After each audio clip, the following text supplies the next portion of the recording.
12ই ফেব্রুয়ারি এই দিনটি যতই কাছে আসছে, ঘনিয়ে আসছে, ততই নির্বাচন নিয়ে সন্দেহ সংশয় মানুষের মধ্যে তীব্র হচ্ছে। এর পেছনে নানান ধরনের কারণ আছে। সরকারের বিভিন্ন ধরনের বিতর্কিত কর্মকাণ্ড, নির্বাচন কমিশনের বিতর্কিত কর্মকাণ্ড, আইন শৃঙ্খলা জনিত যে অবস্থা ক্রমান্বয়ে যে ভয়ঙ্কর হয়ে উঠছে, সেটি তো অবশ্যই অন্যতম একটি কারণ। পাশাপাশি জামাত এবং এনসিপির পক্ষ থেকে যে নানান ধরনের বক্তব্য, বিবৃতি, কর্মকাণ্ড, সবকিছু মিলিয়ে এই সন্দেহ সংশয় মানুষের মধ্যে তীব্র হচ্ছে এবং অবস্থা এমন একটা পর্যায়ে গিয়ে পৌঁছেছে যে নির্বাচন প্রতিহত করতে বিদেশি শক্তির হস্তক্ষেপেরও প্রয়োজন হয়ে উঠেছে পক্ষান্তরে। আমরা এই কথা বলতেই পারি। কেন বলছি এই কথা?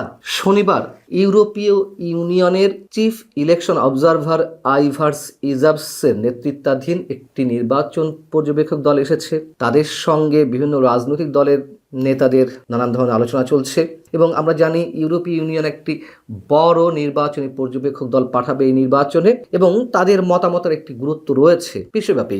যেখানে তারা অবজারভার টিম বা নির্বাচন পর্যবেক্ষক দল পাঠায়, তাদের মতামতের উপরে যুক্তরাজ্য তারা অনেকখানি গুরুত্ব দিয়ে থাকে। তেমনই একটি প্রতিনিধি দলের সঙ্গে শনিবার বৈঠক ছিল এনসিপি কি জানিয়েছে তাদেরকে? এটি নাহিদ ইসলাম, এনসিপির আহ্বায়ক, তিনি নিজেই বলছেন সাংবাদিকদের কাছে যে আসন্ন জাতীয় নির্বাচন পর্যবেক্ষণে ইউরোপীয় ইউনিয়ন একটি বড় ও শক্তিশালী পর্যবেক্ষক দল পাঠাতে যাচ্ছে। ইউরোপীয় ইউনিয়ন চাই নির্বাচনটি সুষ্ঠু, নিরপেক্ষ ও প্রতিযোগিতামূলক হোক এবং ফল ঘোষণার পর সবাই যেন তা গ্রহণ করতে পারে। এতে গণতান্ত্রিক রূপান্তরও নির্বিঘ্ন হবে। নাহিদ ইসলামরাও সেটি বিশ্বাস করে। কিন্তু তিনি কি বলছেন? দেশে লেভেল প্লেইং ফিল্ড আছে এমন আত্মবিশ্বাস ও ঐকমত্য সব রাজনৈতিক দলের নেই, এনসিপিরও নেই। এটি ইউরোপীয় ইউনিয়নের যে প্রতিনিধি দল তাদেরকে জানিয়ে দেওয়া হয়েছে। তিনি বলছেন যে একটি বিশেষ রাজনৈতিক দলকে সরকারি সুযোগ সুবিধা ও বিশেষ প্রোটোকল দেওয়ার মাধ্যমে প্রশাসনের বিভিন্ন স্তরে পক্ষপাতের বার্তা যাচ্ছে, যা নির্বাচনী মাঠে অসমতা তৈরি করতে পারে। এই কথাগুলো এনসিপি এবং জামাত গত কয়েকদিন ধরে অনবরত বলে আসছে, সব জায়গাতে, সব ধরনের সমাবেশে কিংবা প্রেস ব্রিফিং এ। এখন বিষয়টা হচ্ছে যে কেন ইউরোপীয় ইউনিয়নের পর্যবেক্ষক দলের প্রতিনিধির কাছে এমন অভিযোগ নাহিদ ইসলাম করলেন? এর নানান ধরনের কারণ আছে, নানান ধরনের বিষয় আমাদের সামনে উপস্থিত হতে পারে। এক নম্বর হচ্ছে যে নতুন বন্দোবস্তের কথা বলে আসছে এই যে জুলাই যোদ্ধারা কিংবা তাদের সমন্বয়ে যে গঠিত রাজনৈতিক দল বা কিংস পার্টি এনসিপি, তারা তো নতুন বন্দোবস্তের কথা একেবারে ঢাকঢোল পিটিয়ে বলে আসছে। নতুন বন্দোবস্ত যে কতটা কায়েম হয়েছে দেশে গত 17 মাসে তা তো আমরা ঢের ভালো জানি। এখন নতুন বন্দোবস্তের মধ্যে পড়ে যে আমরা বিদেশি শক্তির হস্তক্ষেপ চাইবো না কোনো কিছুতে, ইভেন নির্বাচন ইস্যুতে। আমরা দেখেছি এর আগে প্রতিটি সরকারের সময়, সেটি বিএনপি হোক, আওয়ামী লীগ হোক, রাজনৈতিক যে কোনো সংকটে আমরা বিদেশি শক্তির দ্বারস্থ হই, তারা এসে এখানে নাক গলায়। তো সেটি আবার আমাদের সামনে উপস্থিত হলো নতুন বন্দোবস্তের নামে। এনসিপি সেটি আমাদের সামনে খুব ভালোভাবে উপস্থাপন করলো যে কতটা নতুন বন্দোবস্ত হচ্ছে এই দেশে। ন্যাক্কারজনক একটি ঘটনা। দ্বিতীয়ত হচ্ছে কেন তারা ইউরোপীয় ইউনিয়নের কাছে এই অভিযোগটি করলো, বিদেশিদের কাছে কেন তারা এই ধরনের অভিযোগ এখন করছে? যেহেতু ইউরোপীয় ইউনিয়ন নির্বাচন কমিশনকে নানান ধরনের সহযোগিতা দেয়, আর্থিক সহযোগিতা থেকে নানান ধরনের কারিগরি সহযোগিতা নানান পর্যায়ে তারা দিয়ে থাকে এবং তারা একটি বড় নির্বাচনী পর্যবেক্ষক দল পাঠিয়ে থাকে, এবারও পাঠাবে, এই নির্বাচন নিয়ে যাতে তারা প্রশ্ন উত্থাপন করে। এবং আমার কি মনে হয় জানেন, এটি টম অ্যান্ড জেরির খেলা চলছে। ডক্টর মোহাম্মদ ইউনূস একদিকে তারেক রহমানকে বিশেষ নিরাপত্তার নামে অস্বাভাবিক নিরাপত্তা দিচ্ছে, এটা সত্য কথা। তারেক রহমানের জীবনের ঝুঁকি রয়েছে, তার নিরাপত্তা, বিশেষ নিরাপত্তাও দরকার, কিন্তু ভিভিআইপি প্রোটোকল যখন দেওয়া হবে তখন সেটি অবশ্যই প্রশ্নবিদ্ধ এবং এটি দিয়ে দেখাতে চাইছে যে আমরা তোমাদের সাথে আছি। কিন্তু এদিক থেকে এনসিপি এবং জামাতকেই আখেরে সব ধরনের সুযোগ সুবিধা দেবে বলে অনেকে মনে হয়, এমনকি নির্বাচনের ফলাফলেও সেটি প্রভাবিত হতে পারে। একটু হিসেব মিলিয়ে দেখুন, ডক্টর মোহাম্মদ ইউনূস, তার যে সরকার, তার ভর কেন্দ্রগুলোর মধ্যে তো 1 নম্বরে এনসিপি, দ্বিতীয়ত জামাত, তৃতীয়ত বিএনপি। তো এনসিপির ছাত্র নেতারাই তো ডক্টর মোহাম্মদ ইউনূসকে ক্ষমতায় বসিয়েছেন, প্রধান উপদেষ্টার পদে বসিয়েছেন। একথা তিনি নিজেই বলেন। আমাদের মনে করার কোনো কারণ আছে যে ডক্টর মোহাম্মদ ইউনূস এনসিপি এবং জামাতের কোনো অভিমত বা মতামতের বাইরে যাবে? এমনটি মনে করার কোনো কারণ নেই। তারেক রহমানের নিরাপত্তা ব্যবস্থাটা একটু চোখে লাগার মতন, আমি নিজেই বলেছি, কিন্তু এটিতে সমাধান করা যেত সরকারের সাথে হার্ড লাইনে কথাবার্তা বলে কিংবা নির্বাচন কমিশনের সাথে বলে এটি করা যেত। সেটি বিদেশি শক্তি শক্তির প্রতিনিধিদের কাছে কেন বলতে হবে, কেন অভিযোগ জানাতে হবে, এবং এই সবই নির্বাচনকে প্রতিহত করার বা নির্বাচন যাতে না হয় তারই ষড়যন্ত্রের একটি অংশ।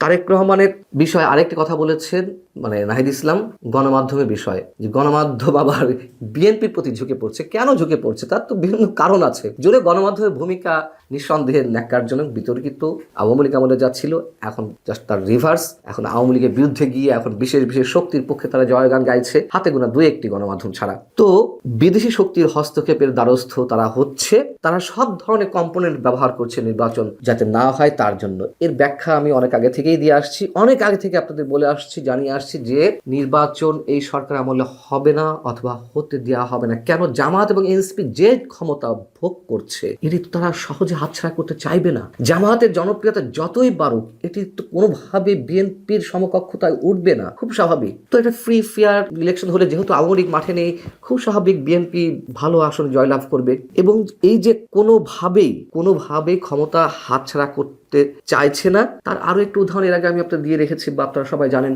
জামায়াতে আমির ডক্টর শফিকুর রহমান তিনি তারেক রহমানের সাথে দেখা করে বললেন যে আগামী 5 বছর যেন সবাই মিলেমিশে সরকার পরিচালনা করতে পারে দেশের স্বার্থে, এই জন্য একটা জাতীয় সরকার গঠন করতে হবে। মানে তারা কথা আদায় করে নেওয়ার চেষ্টা করছে যে বিএনপি যদি সরকার গঠন করে সেই সরকারের অংশীদার জামাত হতে চাই, এবং নিশ্চয়ই 2-1 মন্ত্রীদের ভাগ নিয়ে তারা জামাত সেই সরকারে যাবে না।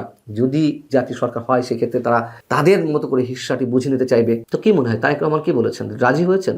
নিশ্চয়ই না। হয়তো তিনি বলেছেন আচ্ছা ঠিক আছে, দেখা যাক, আমরা তো চাই সবাই মিলেমিশে সরকার পরিচালনা করি দেশের স্বার্থে, এই ধরনের কথা তো বলেছেন। কিন্তু সম্ভবত ডক্টর শফিকুর রহমান তাতে আশ্বস্ত হতে পারেননি বিধায় এখন সব ধরনের উইং খোলা রেখে সব ধরনের কম্পোনেন্ট দিয়ে তারা সব ধরনের চেষ্টা করে যাচ্ছে কিভাবে নির্বাচন প্রতিহত করা যায়। যেমন ধরুন যে আমি অনেক আগে থেকে বলে আসছি, আবারও বলি, যে একটা পর্যায়ে গিয়ে জামাত এনসিপি এরাই নির্বাচন করতে দিবে না। ধারাবাহিকতাগুলো দেখুন। প্রথমে বললো স্থানীয় সরকার নির্বাচন করতে হবে, তুমুল আওয়াজ তুললো জাতীয় নির্বাচন আগে স্থানীয় সরকার নির্বাচন, সেটাতে পারলো না। তারপর বলা হলো যে সংস্কার প্রস্তাবের আইনগত ভিত্তি দিতে হবে, জোর গলা উচ্চারণ করতে লাগলো। সরকারের উপদেষ্টা ঝাঁপ দিয়ে পড়লেন কিভাবে আইনগত ভিত্তি দেওয়া যায়, তার জন্য বিশেষজ্ঞদের মতামত নেওয়া হলো। বিএনপির আপত্তির মুখে পারল না। এরপরে কি হলো? বলা হলো যে আগে গণভোট করতে হবে জাতীয় নির্বাচনের আগে, সেটিও পারল না। সরকার সেটি চাইছিল যে জাতীয় ঐক্যমত্য কমিশন বা ডক্টর আলী রিয়াজের মতো মানুষরা তারা সব ধরনের চেষ্টা করছিলেন কিভাবে গণভোট আগে করা যায়।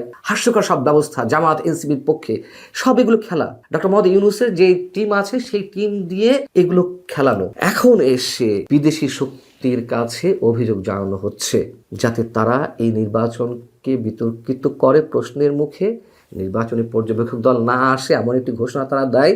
লেভেল প্লেইং ফিল্ড নিশ্চিতের নামে তারা এই প্রশ্নগুলো উত্থাপন করতে পারে। এবং লিখে রাখুন, যদি লেভেল প্লেইং ফিল্ড হয়ও, লেভেল প্লেইং ফিল্ড তো আছে, কিন্তু তারেক রহমানকে ব্যক্তিগত জায়গা থেকে নিরাপত্তা ব্যবস্থাটা একটু বেশি দেওয়া হচ্ছে। এই তো ধরুন একটা সহনীয় মাত্রায় কমিয়ে আনা হলো। তারেক রহমানের নিরাপত্তা তো দরকারি, অবশ্যই দরকার, এটি সবাই জানে আমরা, যে তার জীবন হুমকির মুখে, ঝুঁকির মুখে। আর যতই আমরা বলি যে আইন সবার জন্য সমান না, এগুলো পুস্তকের কথা, এগুলো স্রেফ বাণী। নইলে তারেক রহমান যেমন একদিনে ভোটার হলেন, এটা কি সম্ভব ছিল? অন্য কারোর কেউ মৃত্যু শয্যাশায়ী মনে করুন, তিনি নির্বাচন কমিশনে যেতে পারছেন না বা তার একদিনের মধ্যে ভোটার হতে হবে, এটা কি সম্ভব? কারোর জন্য সম্ভব না। যাই হোক, আইন সবার জন্য সম্ভব না। তারেক রহমান একদিনে ভোটার হয়েছেন, সেটি নিয়ে আমার কোনো প্রশ্ন নেই। কিন্তু তার নিরাপত্তা ব্যবস্থাটা যদি একটা সহনীয় মাত্রায় নামিয়ে আনা হয়, তারপরেও দেখা যাবে এরা নতুন অজুহাত তুলছে নির্বাচনকে বিতর্কিত করতে, নির্বাচন প্রতিহতর জন্য।